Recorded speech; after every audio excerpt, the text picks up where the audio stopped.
Welcome to it, ladies and gentlemen. It is the show, a little bit after 1 o'clock. I am your host, Shaggy Jenkins, starting off a little drier than normal today. Why? Because it has been a very big weekend, and before we get into today's show, I thought it would be nice to open up with a big thank you for certain people in the Maui community. As you know, yesterday, November 15th, was the 2015 Maui Walk of Heroes right here at the Halfway to Hell Plaza, and we had a lot of fun. We had a lot of special guests. Big thank you to Andy Bumatai, who was hilarious.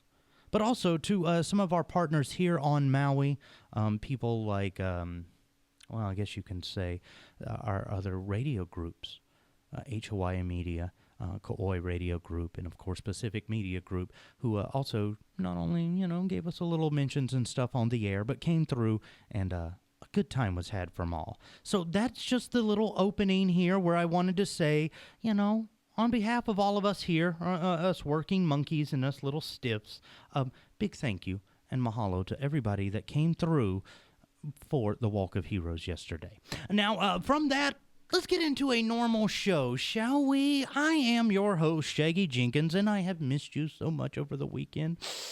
It's so sad when we have these days apart, but speaking of things that you might be missing, I know that there's a lot of other months out there with holidays, and there's a lot of holidays crammed into the next couple of months.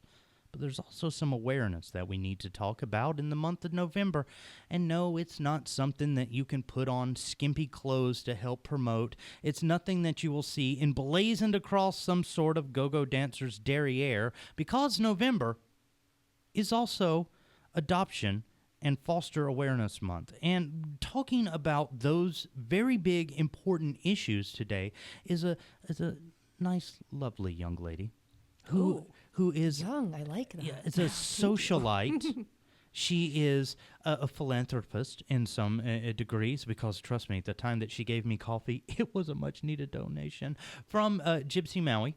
And, of course, just from her own crazy, hectic life, Vanessa Huntus. Welcome to the show. Thank you. Yeah, I have been practicing since your last visit here to say the name correctly. Without spitting on the person across from you, which is excellent.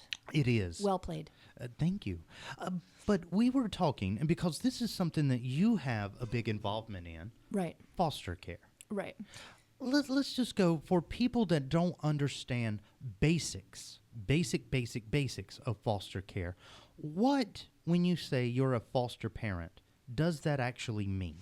Well, that means different things for different families. The nice thing about the foster program is that the parents, they call them resource caregivers, the foster parents are able to set their own boundaries and guidelines in terms of the ages of the children, how many children they're going to, take into their home.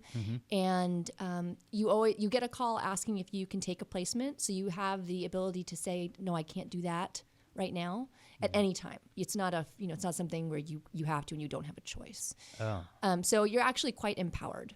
Yeah. So it's not like somebody's going to show up in the middle of the night with a kid stuffed in a duffel bag and throws them out on your front lawn and says, this is your problem now. There is a whole different section of foster care, resource caregivers, who are emergency placements, which means that they do take every case. It's usually in the middle of the night or very last minute, after hours, weekends. And they don't, they are open to all children up to the age of 18 at any time. They always have their bed ready. And that is a subset of foster care. So it's something that you can opt in, and definitely a very needed service. Yeah, I would imagine that finding the, I guess you could say, Justice League of foster care parents is a little bit harder, because that's a lot of demand. It is. And I think that that's a commitment that people make either right out of the gate, or they sort of ease into it after they've got a better feel for what it's like to be a foster parent. Because it's a big commitment no matter what. But answering a phone 24 hours a day and getting 30 minutes notice that you're going to have another child under your roof it's a big deal. Wow. And we personally, our family only takes newborns. So my call comes from the hospital. And not directly from the hospital, but the social worker will call me from the hospital and say, hi, I'm taking custody of an infant. Are you able to take a case? So we get babies that are 2 days old, 3 days old, just being released from the hospital. So fresh, still steamy. I get a fresh one. Yeah. Wow. Yeah. We do a couple cases a year. A couple of cases a year, Yeah. On average, like what, 3, 4? I think no. We usually 2. Because we try and take a break between cases. There have been a few times that we've just had sort of back to back. I think we just had our 17th case. So we've been doing it for about 12 years. Wow, that's a lot of kids. Yeah, some of them stay for much longer than others. So we've had 2 cases that we had for almost a year. Nice. Yeah. And for you though, being a foster parent, you are kind of in, how do I say this, a damned if you do and a damned if you don't situation where you are a little bit damned that you become emotionally attached to these kids. Right. And at the same time, you're damned if you don't, because you're also a person with a lot of compassion that has to kind of sit there and says, well, what happens to these people when the need arises? Right. Does it take a special kind of crazy to be a foster parent? Yeah, it does. Honestly. I mean, and there's a long line of people who will tell you how crazy I am.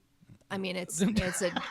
I don't know if we're talking about the same thing at that point. No, it's. Yeah, Yeah, I'm all kinds of crazy, but it does. It takes a special kind. I mean, you have to be willing to just throw everything out the window. I mean, I can't really have a real job because I get cases all the time. Oh. And I've worked in a doctor's office, and on 3 separate occasions, it's for the same doctor. For 3 separate occasions, I've been in the middle of a work day and left the office to drive to the hospital to get a baby. Wow. Now, he is extremely good-humored and very generous about me showing up at the office and stuffing an infant seat under my desk to finish up my day, which has happened. But you really can't, I mean, especially with newborns, you can't put them in a daycare. They're 2 days old. Yeah, So it's kind of a constant vigilance scenario. You just have to be, you have to be ready. We have a crib set up. We have a nursery set up at all times. Wow. So do you have like a special wagon that you use for this? I mean, is there sirens and lights on it? We have a Ford Excursion, which is like the grand master of SUVs. It's bigger than a Suburban. Mm-hmm. And yes, so we just load it up. Yeah, I've seen tiny homes smaller than the Ford Excursion. Yeah, it is a house on wheels. It's ridiculous. Yeah, as a matter of fact, since you do the Gypsy Maui thing, have you ever thought about using your Ford as the backup truck? Seriously, right? It's my supply vehicle. Well, the nice thing about having my own business now is that I can just bring the baby with me. Yeah. They're little, they sleep. But a lot of people don't have that advantage. No. But still, when we talk about foster care, because like we were mentioning at the beginning of the show here on 88.5 FM, the voice of Maui, that this month is all about adoption awareness and foster parent awareness. Right. When it comes to the type of schedule or the type of freedoms of schedule that you need, if you're considering to be a foster parent, what kind of things would you tell someone else? You have to be prepared to drop everything at a moment's notice. Mm-hmm. You can't travel. So while you have a case, you can't leave the island with the child unless you get permission from the biological family, which is very hard to get. Yeah. So you're here. You're on Maui. You're not going anywhere. If you had summer vacation plans, you can cancel those. We've done it twice. You're here and you have to be here for it. It was when we started, I was a stay-at-home mom, so it was great. I was home with my kid anyway, and we first started fostering because we were hoping to adopt. And there are certain situations where children in foster care do eventually become available for adoption. Yeah. So that was what we had been hoping would happen. So in a weird way, you were baby shopping. It was more of a try before you buy kind of scenario. But, You were test driving kids. I was. No, what I was doing was covering all of my bases. Mm-hmm. I figured, it could happen, it could not happen, but either way, I'm doing a good thing. And I really felt that this was a way that I could contribute. I mean, people donate their time and their energy to lots of different organizations and causes. Mm-hmm. And even though it's just one baby at a time, I do feel like it's, something that I do that gives back. Well, we were talking, when you said about the travel and things like that, that you Yeah. have to kind of deal with the biological family. Yeah. See, that's the part of the foster care thing that kind of, I wouldn't say intrigues me, but I'm very curious about, because this is a case-by-case basis. Yeah. Each one of these families, the biological family of the child that you have under your foster care, has different scenarios. Yes. Is there ever a time where it is a scenario that isn't kind of traumatic, Yes. disastrous, or mixed up? Yes. Yeah, we've had the whole range. I Okay. mean, we've had every possible scenario you can imagine, from a teenager with her baby to to a child who had absolutely no visitation with the biological relatives whatsoever. Wow. So we've had the whole range. And one of our cases, we actually are still in contact with the biological family, and we love that. We get pictures. He just texted me pictures of her in her Halloween costumes, and I was so excited when they were able to take her home for the last time and keep her at their house, forever. So that was one of those situations where you acted kind of as a transition place. Yes. And well, that's the goal for every foster case. The goal for foster care is to be able to reunify the biological family, whatever that biological family looks like. Really? So that's their goal. You have to expect visitation, and you have to expect the visitation to increase over time until eventually the child transitions back to their biological relatives. That's the goal. How long does that process usually take on average? I'd say probably 6 months. Sometimes it's faster. It depends on how proactive the biological family is, and whether it's the actual parents versus extended relatives. Sometimes you can find an aunt or a grandparent who can take custody of the child, and it can happen much more quickly. They can get licensed, within a couple of days to take custody. Wow. And then sometimes, it just takes a while for the parents to get back on track. So for you, this is the part that I got to ask. Have you ever had one of these situations where it got so crazy that at the end of the day you're going, is fostering still for me? Yeah. Yeah, we actually had a case we had a case, and it was very difficult. It was very challenging. It was 2 infants.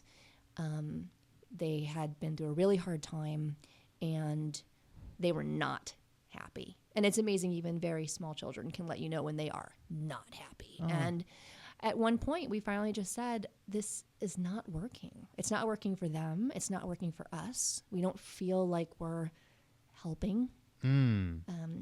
They're not settling in. We didn't know what to do. And I finally just called and said, I don't think this is the right home. I don't think we can do it. And I was horrified that I had to make that call, but I just really felt that it was in everybody's best interest. So a little part of you, the part of you that isn't superstar, or at this point, what were you, a roller girl when this was happening? Yeah, but I was also exhausted. Yeah. It doesn't matter what you're doing in your real life. If you've got a constant drama going on in your home all the time that you can't get away from, and it's not getting better, at some point it's okay to just say, maybe this isn't good for any of us. No, and like you were saying earlier, you as a foster parent, you're very empowered to be able to have kind of control of that situation. Yeah. So you could, theoretically, if you're a foster parent, say, look, this isn't the right mix. This isn't going to benefit the child, the biologicals, or me. Yeah. And you can't make that decision lightly. That's not something where, after a week you go, yeah, no. This was several months of increasing concerning, behaviors, until I just decided that we needed to give them the opportunity to settle in somewhere else. Oh, so my idea of somebody kind of Julius Caesaring in their own house in front of these foster kids with a thumbs up or a thumbs down. Yeah, no. That's not the reality. No. You're taking these children into your home, and they have already been through so much by the time they get to you. This is your opportunity to show them what normal is. Wow. It's your opportunity for them to feel safe and secure and loved for possibly the first time. It's maybe their first time that they've ever sat at a dinner table as a family and eaten hot food. It's possibly the only time they've ever had their own bed. It may be the only time that they've been in a car seat. I mean, you are getting children who have had a very difficult life. Wow. It's not always abuse, it's neglect, and Yeah. I mean, they don't take children and put them in foster care Lightly. right. I mean, it's a It is a process. Yeah, there's a checks reason and balances. generally, and sometimes they'll, as a precaution while they're doing some investigation, because perhaps the accusations were so concerning, Yeah. they'll take them more quickly, but it's a big deal, and it's a big deal to uproot a child and put them in a home with strangers. Well, you're listening to 88.5 FM. This is no stranger to us. On the show today, it's Vanessa Huntus. We're talking about November, adoption and foster care, kind of getting shuffled behind all the other stuff that's happening this month, But I think it's appropriate that it's the same month that we're giving thanks. It should be. Yeah. But in a lot of times, just like when it comes to the big media, society kind of glosses over the giving thanks part and goes right into the what are we getting for Christmas part. It's amazing how quickly that happens, isn't it? It is. The Thanksgiving decorations are already on sale. I'm so confused. I'm excited about that. But I walked into the store and tried to find some things for Thanksgiving, and they were all way in the back in the clearance corner. Yeah. Well, when you still have Halloween candy on clearance Yeah. and the Christmas decorations, Are out. yeah, something is wrong with you as a society. Well, when I walk into Savers in August and I see all the Halloween costumes, I know it's already begun.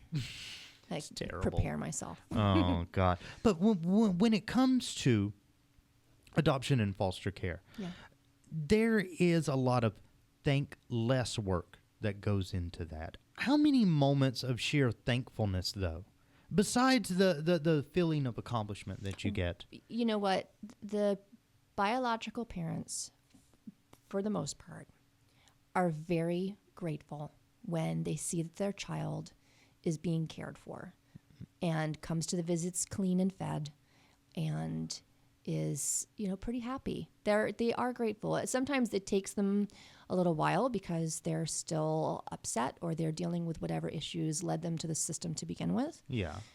But for the most part, the parents are pretty appreciative when they realize that their kid is at least safe. If your kid can't be with you, at least they're safe and being cared for. Now, what goes in to making that word mean something, safe? Because you've, for the most part, when we say the system, people assume the nastiness.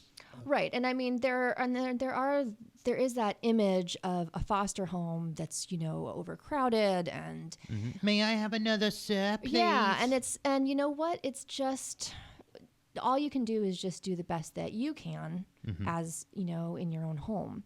We only take one case at a time, so the kids are getting a lot of one-on-one at our house. We just don't have the space to accommodate, multiple cases. And I don't have the bandwidth. I've got 2 kids of my own, and I need to make them a priority as well. So that's another thing that you need to be able to determine for yourself when you get into this is what can I handle? It's not about how much space you have or how many beds you can fit into the bedroom. It's what can you reasonably provide as a parent, because they need it. They need more. So for all intents and purposes, once you take on a case, you have to think about emotionally, physically, financially, a lot of the same processes that you would go through planning your own child if you were going to have one. Oh, yeah. I mean, I get a call and sometimes I get 30 minutes. And in that 30 minutes, I have to get the car seat. I have to grab clothes. I have to get diapers. I have to track down baby bottles and sterilize them and get formula. And then I have to get myself to the hospital. Wow. That quick. Yeah, I mean, if they're ready to go, you don't have a lot of time. Now, that's just in my situation because because of the cases that we take. But when you get a school-age kid, they'll call and say, "I'm going to go to whatever school and pick up this student, and can we bring them to you today?" And you'll get an hour or 2, but that means that you have to have, they're showing up with their school backpack. They haven't gone home. They have nothing. They have absolutely nothing. So you have to go out and buy underwear, and you have to track down, and you have to do a load of laundry right away, and you hope that they have shoes, and they may not have eaten. Sometimes they have uku, and you have to deal with that right away, before they can even go to bed. Wow. So a lot of the times, if you are one of the parents that does foster care, your life basically revolves around crisis management and then into stabilization on a case-by-case basis. Yeah. How hard is it getting into that routine? I mean, you've been doing it for a number of years now, but for somebody that's thinking about getting involved in it, you know? You know what? Once you've done the first time you do it, you're just sort of overwhelmed because it happens so quickly and you just think, oh my gosh, here we go. I mean, I just got licensed and they're calling me with a case. I can't believe it happened that quickly. So for the first case or two, you're just sort of stunned, you know. But eventually you settle into it and I look at it as an opportunity every single time. It's exciting, and I'm looking forward to, having a new child in the house, and the kids are excited, and it ends up and you have to have the whole family on board. You do. The whole family has to be into this, and if you guys are all on board and you know what you're getting into, it's awesome. It really is. Walk me through that though, because you at the time that you entered foster care, if I'm doing my math correctly, you had already had your own children. Max was 2.5 or 3. He was a toddler, and we just had Max. And so we started fostering. We had a couple of cases, and what was that? But before the first case, what was that conversation like where you're setting it up? Okay, so in our situation, we wanted to have a second child. We knew that there was a pretty good chance that we were not going to have a biological child. So we were exploring all of our options. We looked at everything. And we knew that a private adoption could cost $40,000. And that was not something that we had lying around. So I thought, okay, well, what do we do? You let everybody know that you're looking. You let everybody know that you're hoping to adopt. Because when you say let everybody know you're looking, is like, do you get on Craigslist and say, hey, if anybody's got a spare baby? People put ads on Craigslist all the time saying that they're a loving family hoping to adopt. Wow. Yeah, totally. Yep. And we actually got the call to adopt our daughter. Her biological mother was still pregnant. And she had gone into one of those clinics to get a free pregnancy test. And it had come up positive, and she had told the woman that she was looking to adopt. And the woman called a friend of hers and said, hey, do you know anyone who's looking to adopt? And this woman said, in fact, I do, and called me and said, are you still interested? And that was how that happened. So there's a lot of networking that happens. Well, this is a small island. Yeah. So here I think it's probably easier to get the word out. But yeah, you can go through an adoption agency. It can be very official and formal and hands off and, very sort of anonymous. Or you can get personal and just say, we're hoping to adopt. Now, on average, how many times in a given year do we need kind of transitional foster care for kids here on the island, would you say? Not just the newborns that you deal with, because the need for foster. The need for foster care is huge. Yes. It's huge. So how much percentage-wise would you say that we're able to accommodate other cases?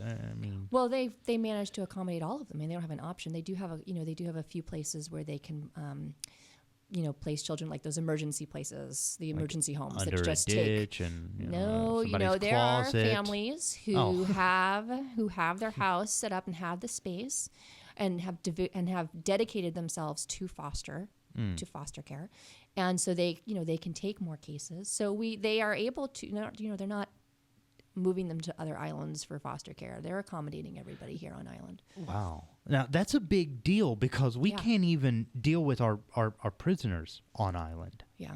And you would think that something like foster... You have to keep the kids here because they need to be able to visit their biological relatives. You don't have a choice. Have you ever run across a situation where they have just ran out of biological relatives and you're the last option? Well... At least on island, I should say. Yeah, a lot of times. A lot of times. Yeah, because if the initial immediate relatives on island are not able to take custody, then they start branching out and contacting relatives on other islands or on the mainland. But that's not an immediate thing. That can be weeks or months of trying to track people down. They have to have the test to show that they're a blood relative. They have to have their home inspected. They have to go through the whole licensing process, basically, which is what foster parents have to do before they can foster. You have to take a 6-week class. Yeah. That's 2 nights a week. What kind of stuff goes on in the fostering class? You're learning about all the different behaviors that you can anticipate. You're learning how the system works, and who to call if you come across something that you need, or if you're having a problem. You find out about getting their paperwork all organized and getting them doctor's appointments. You find out what you need to have in your home for them, Mm-hmm. the amount of space you have to have and what you have to be able to provide.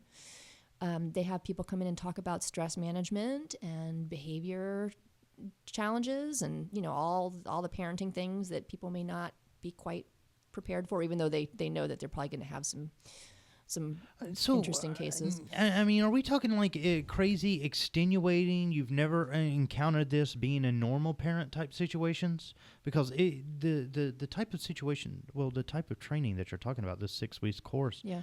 when you're learning about behaviors you're encountering, Yeah. if you're already a parent, how much different than what you're already encountering are the things you learn? A lot of it is stuff that you have gotten a little taste of, but this is dialed up to like an 11. I mean, it's, there are children who come into the system who really have no idea what normal is. They just don't, they haven't had a lot of exposure to how a family functions. How a healthy, functioning family gets through the day is very different than what they've experienced. Wow. But you deal mostly with newborns, right? We do. So we don't have to deal with a lot of issues with behavior. Our challenge comes with interacting with the biological family. There's a lot of no-shows for visits. So they try and get, especially with infants, they want them to see their parents as often as possible. Of course, they want to nurture that relationship between mother and child, if possible. The imprinting age. It's so important, yeah. And, when the biological parents start not showing up to visits and you've gotten that baby, cleaned and dressed and diaper bag packed and made the formula, and the workers come to pick up the baby, and the baby goes off, and you think you got 3 hours, and you go running to the grocery store and you're parking your car and your phone rings and the social worker says, sorry, they're not here. They didn't show up. We're coming back. And you just say, can you meet me at Safeway? There's nothing. I mean, I've gotten calls in the middle of a haircut and said, you're going to have to bring them to the salon. I am sitting here with color on my roots right now, and there's nothing I can do. I can't leave. You're going to have to come here. Oh, man. And in those cases, what typically happens from there? I mean, because you said there are, when it comes to being a foster parent, you do have to deal with this transition period. Yeah. Is it just in that transition period that stuff like this happens and people usually fall on track? Yeah. I mean, generally speaking, yes. Parents who are on track to get their children back full time are showing up for all their visits. They've got a job. They're trying to find a safe place to live, which on Maui, even when you don't have other challenges, is difficult. Oh, yeah. So, I mean, they've got their work cut out for them. And if they're able to check off all those boxes, if they're able to show up for visits, hold down a job, find a place to live, have their driver's license, all that stuff, then, they're ready. They can do this. Yeah, they could be issued their cape tomorrow. Seriously. Wow. Yeah. Because they got to jump through a lot of hoops. Yeah, I'm telling you. Let's jump through this hoop real quick. In case you're just joining the show, we're talking all about adoption and foster care because November is the month for that awareness. And here, helping us through this difficult subject, is a knowledgeable, shall we call her lovely and talented Vanessa Huntus. Wow. Well, I have to say you're talented because you do have to possess a certain amount of not only diplomacy skills, but crisis aversion, crisis management, and just the general toolbox that moms have to do the foster care that you do. You have to be able to function on no sleep. Wow. And you have to be willing to just, one day you're going to work and doing your thing, and the next day you have a 3-day-old baby. How'd that, the people at school laugh all the time because I'll just roll up to the carpool lane roll down the window, and the kids come running up to the car and look in. Oh, you got a baby today.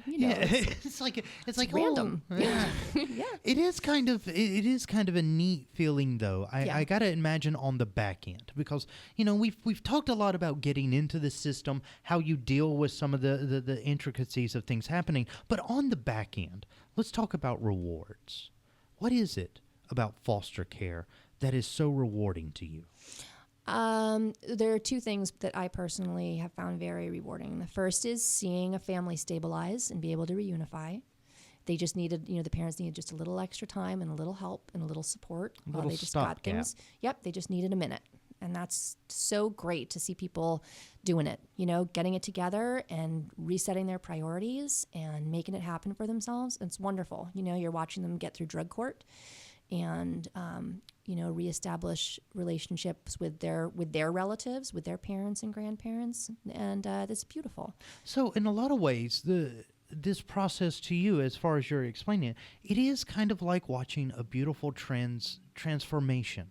You're going from chaos to order. You're going from, things. Well, that's the goal. Yeah. But I have to say, there have been cases where I have absolutely put my foot down and said, I'm not interacting with this parent. They are not someone that I want to spend time with. They're still using, or they're blowing off all the visits, or the kid comes back just filthy and unfed. You just gave them a can of beans during their visit. Why would you? There are times when I'm not able to be as magnanimous as I would like to be. I mean, it's definitely for true. But the other thing that I find that's very rewarding is when the kids are doing really, really well. I mean, when we take custody of children, for the most part, it's because they tested positive for drugs at birth. So we've got children who are in withdrawals or just have huge challenges because of their drug exposure. So we're setting up assessments with EMUA. We're getting them into therapy as soon as possible, sometimes as soon as 6 weeks. We're dealing with children who are having a very hard time just sort of getting through the day. They're trembling, they're crying, their tummies are upset. So it's, It sounds a lot like people that work in the media, actually, at that point. It's a lot like the people that I work around. Yeah. And then, I got to think, though, because a lot of people don't think of that side of these situations, because you're talking about, well, the baby could be with withdrawals. They could already be hooked on drugs at birth. And I'm sitting in my adult mind trying to imagine a bunch of kids sitting around a circle drinking coffee and eating donuts. It's like, what are you in for? I don't know. It's whatever my parents took. How does the therapy side work? Well, so one of our cases, when we first, she was only a few days old when we brought her home, and I realized pretty quickly, and this has happened several times, that there was an issue. One of the first things that I notice is when the baby avoids making eye contact, or just not avoids, but is just not able to make eye contact, is just not looking at you. And that's sort of my first sign. And that's right away. That's within the first few days. They're just not looking at anything. They're just sort of staring off into space. They're not responding to sounds. They're not responding to lights. They're not blinking. When a light is in their eyes, it's just, you start to notice that something's not quite right, and their limbs are very, very rigid. So they're holding their fists really, really tight. So tight that they're making little dents in the palm of their hands from their fingers. Oh. And so you're constantly just opening up their hands and massaging their palms and getting them, getting those muscles to relax a little bit. You're massaging their legs. But as they get older, especially if they're having some really serious challenges, they can't feed themselves. So they're not able to do finger foods.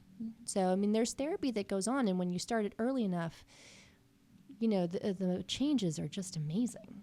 So you have kind of had to get a little bit of training about what a baby's normal development is like and reapply that every single time that you get a case. Yeah. And I think part of it is that sort of mother instinct that is, you can't really put your finger on. You just know that something's not right. Quite right. Yeah. And so that's definitely part of it. And then there's also that, that fight or flight, that warning system inside your body when you start to feel like things aren't quite adding up, if when the visit, you feel like maybe the visits aren't quite right, or something's not quite right with the baby, or you have to listen to yourself about everything. I mean, sometimes they'll call you with a case and there's not really any reason why you wouldn't take it, but something is just, saying not now. Wow. Not this one. See, because when we started this conversation, especially like in the emails and stuff before leading up to this show, I thought that this would be a very easy subject to go over. There is a need. Yep. And there are conditions that people can go through to meet that need. Yeah. And I mean, overall, it's a very straightforward situation. There are children who need a safe place to live and to be cared for and to be shown what it is to be treated properly and to be provided a safe home. And there are families that just need your support, and that's what you're doing. It's not so much about dealing with Child Protective Services. You do, but it's just you and that kid and helping that child get back to their family.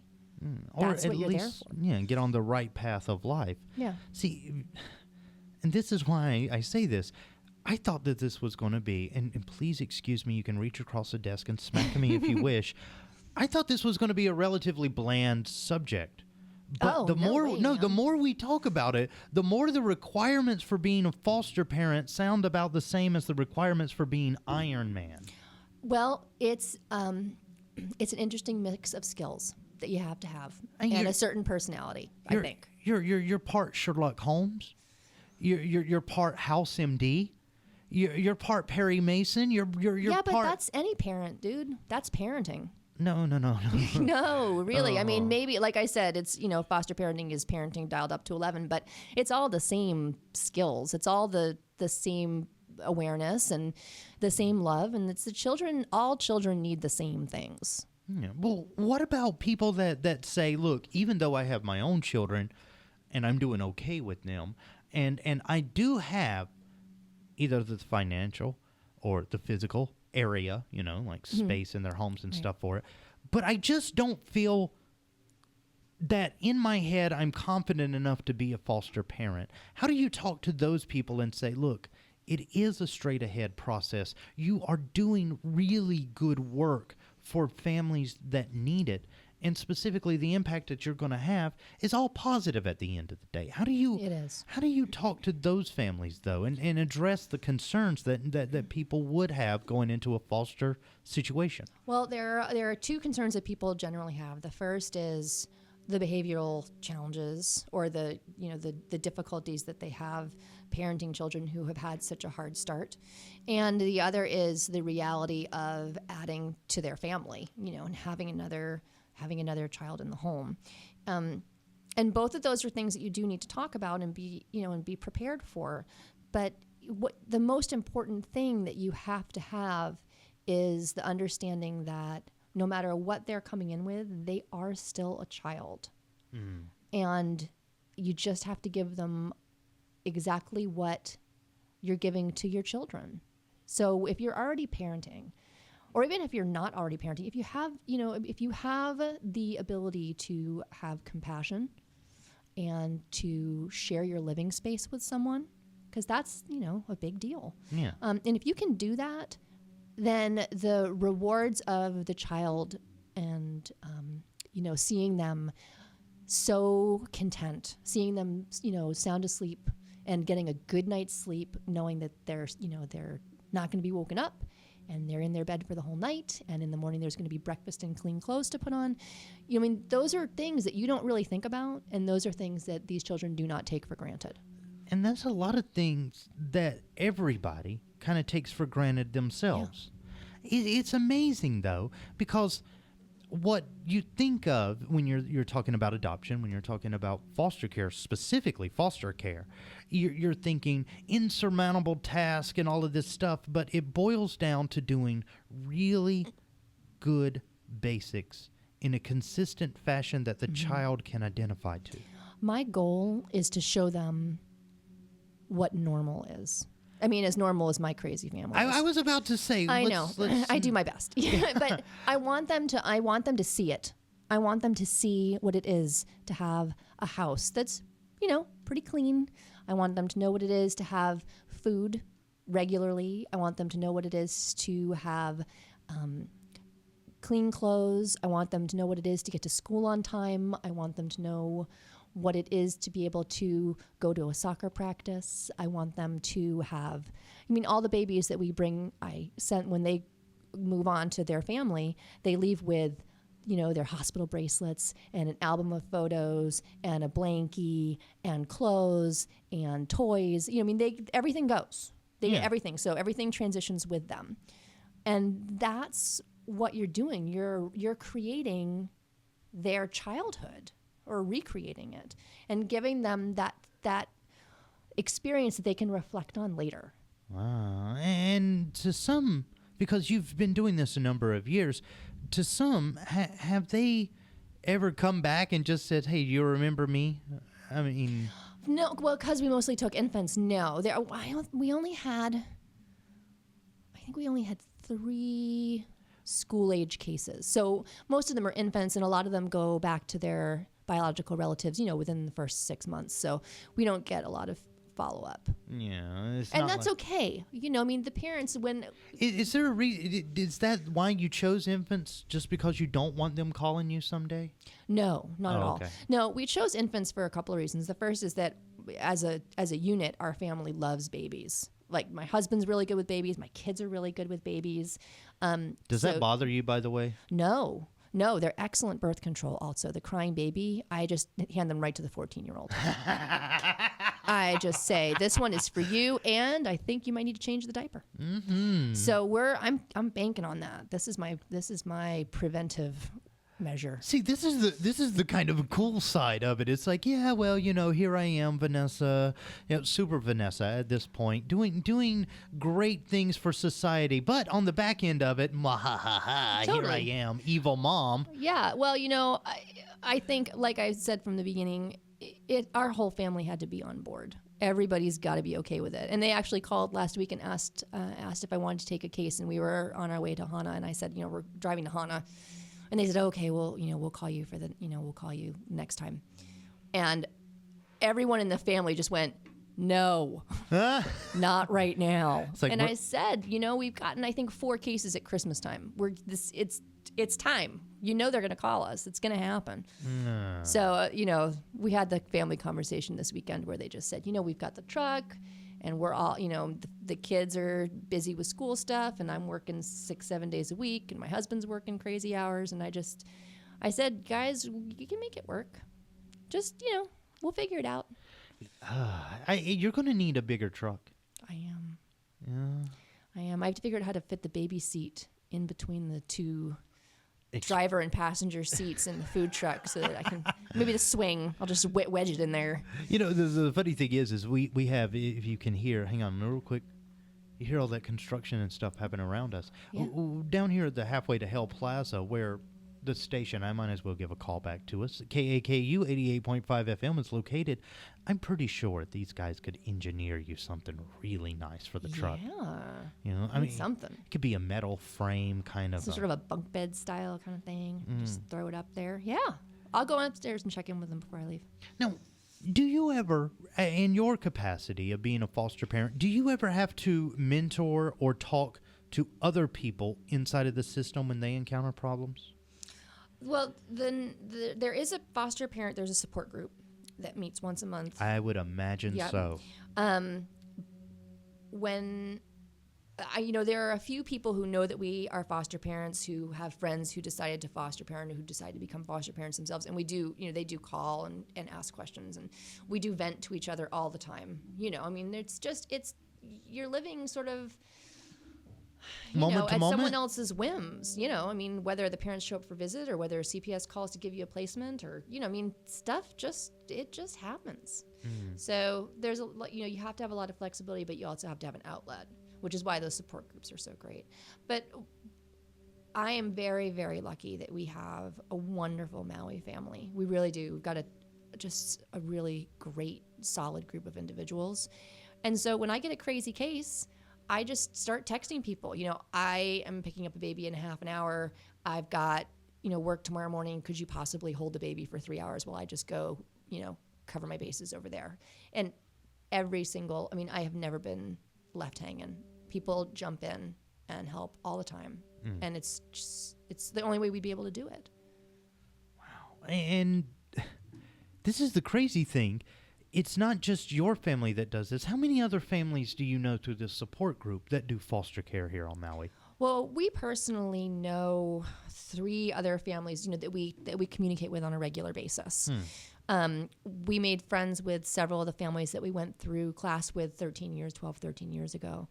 But when we stopped, taking cases, when we adopted our daughter, they, we didn't stay in touch because we took, I think we took 2 years off when we adopted, just to kind of, I wanted to be home. I wanted to give her the same one-on-one time that I gave Max. So we did take, I think, 2 years off. Wow.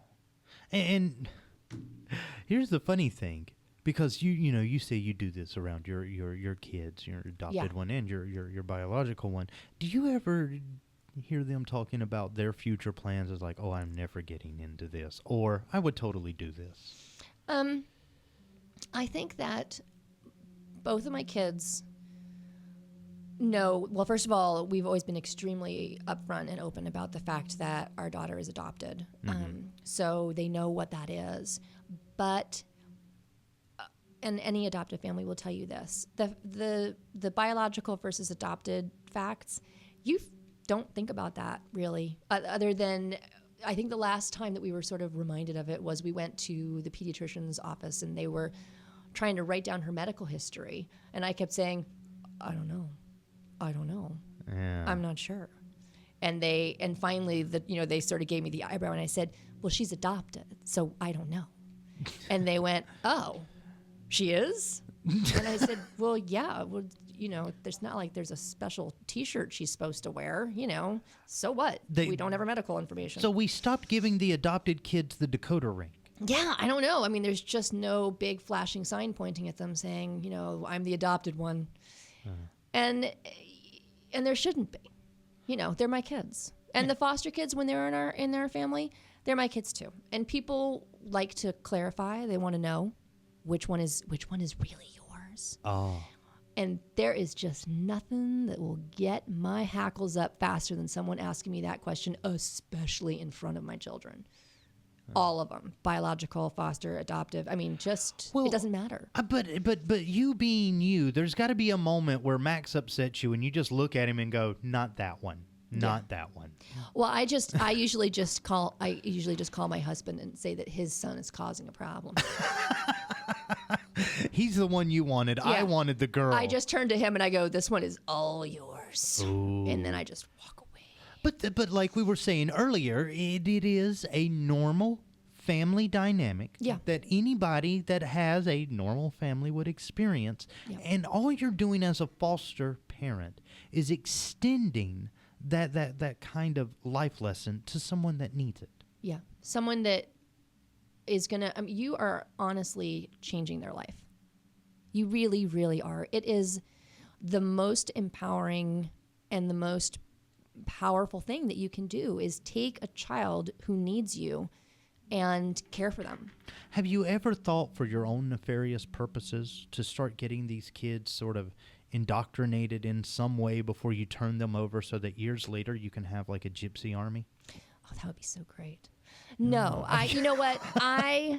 I want them, I mean, as much as I value every moment that they spend with us, I want them to go forward back to their biological families and have this just sort of be a blip, like something that's permanently imprinted in terms of the experience. Mm-hmm.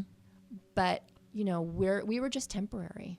And that's something that you have to remember when you're fostering. It's just temporary. Wow. So there's a lot of kind of emotional checking of yourself that you have to do. Yeah.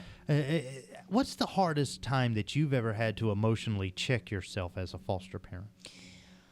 There have been a couple of times. One of the things that comes up, and it comes up every year, is Christmas, because we have gotten, I think, 3 or 4. We've gotten 4 cases the week of Christmas. So you're trying to get Christmas presents. My mother on the mainland is flipping out trying to get packages in the mail for this, new baby who's just arrived or whatever, because you want them to have the normal experience. You're worried about taking the Christmas pictures, and people, is it okay to put the Christmas picture out on the internet with the foster child on it? Is that okay? I don't know. Can you put this child on your Christmas card? I'm not sure. Do you put their name in there? I don't know. There's all that sort of weird, how much can I involve them in this? And then the other thing that's really hard is when, and it doesn't happen very often, but when CPS calls and asks you to take a child back. Wow. It's happened a couple of times. And that is something that is just, it's heartbreaking. You feel for the child, you feel for the parents, you know how hard they worked, you know that they're just really struggling, and you have to decide how involved you want to be, because in my experience, I just, I don't want to be the go-to for that family, because I feel like it's almost letting them off the hook. Yeah, because at that point you become the auntie that bails us out. Right, and that's not what I am. No, you don't get to get arrested and then call your own personal foster parent, and wow. So, and there, you have to, at some point, you just have to say, I've parented and I've loved this child, and,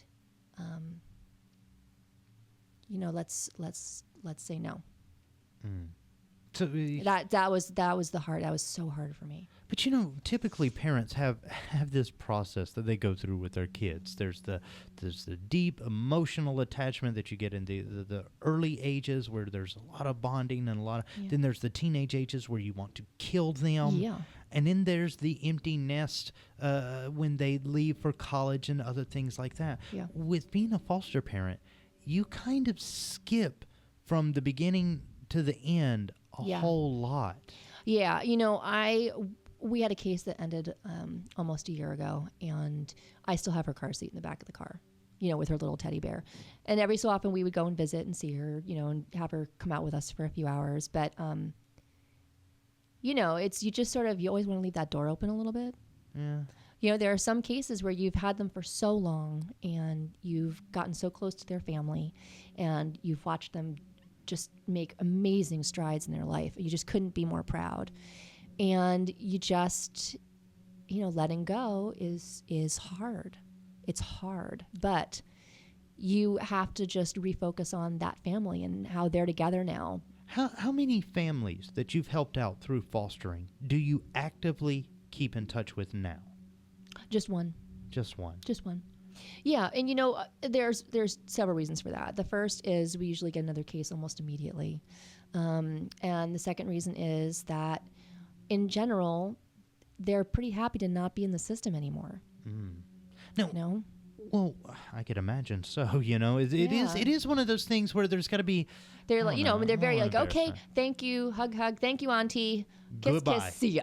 Yeah, and that's, I understand. I totally get it. Well, yeah, because at that point you realize you're doing a transitional service. The transition is over, and the moment is gone. I was a nanny for a long time, so I really use those same skills. This is someone else's child.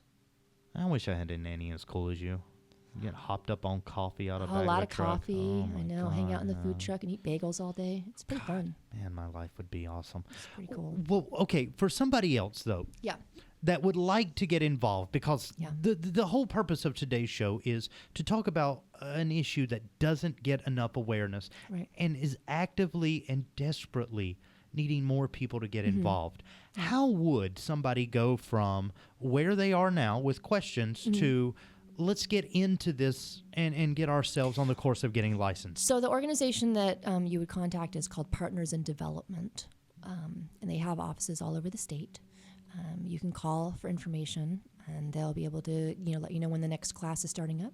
You can also call Child Welfare Services, Child Protective Services, and ask them, if they have any information, resources. But Partners in Development is the organization that's in charge of educating and and preparing people to become foster parents. Now, what can you expect after you call up the Partners in Development? Is it one of those processes where we set up an interview or No. just...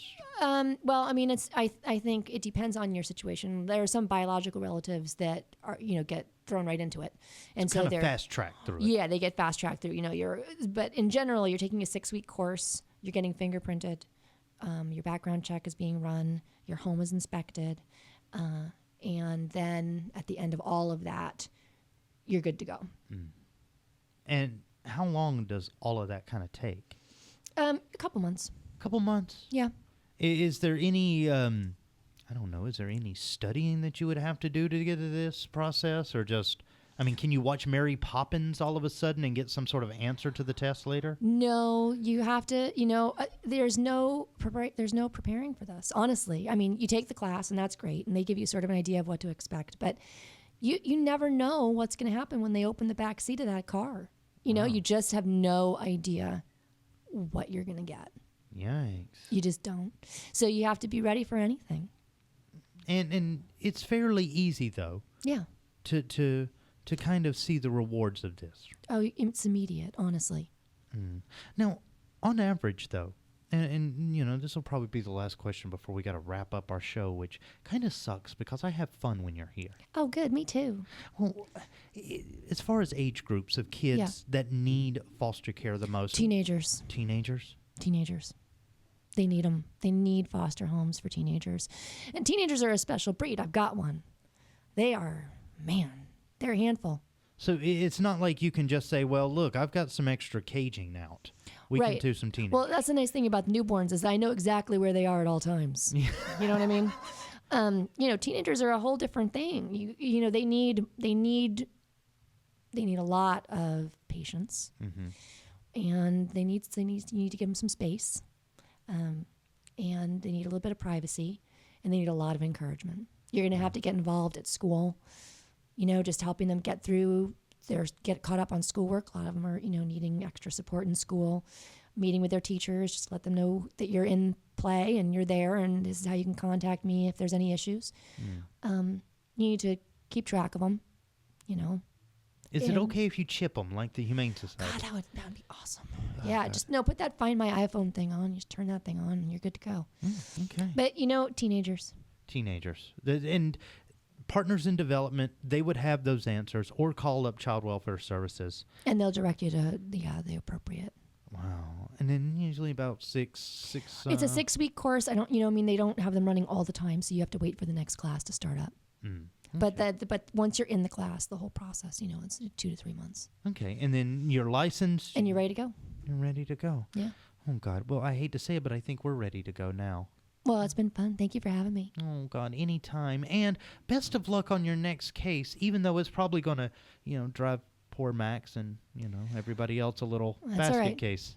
You'll like the Christmas card. Oh, yes, indeed. All right. Well, for everybody that's listening, this month is Foster and Adoption Awareness Month. So if you've ever thought about being a hero in an everyday type of environment, well, don't go out and make a battle suit. Don't go out and try to get an Asgardian superpower or even a secret soldier serum because Avengers, that's just a movie thing. Foster parents are real heroes every single day, and you can be one. And thanks to Vanessa Huntus for coming on the show today. And you know what? Soon we'll see you for more coffee. Oh, yeah, for sure. All right. For everybody else you've been listening to, it's me, Shaggy Jenkins, on KNUQ 88.5 FM. We'll see you sometime tomorrow.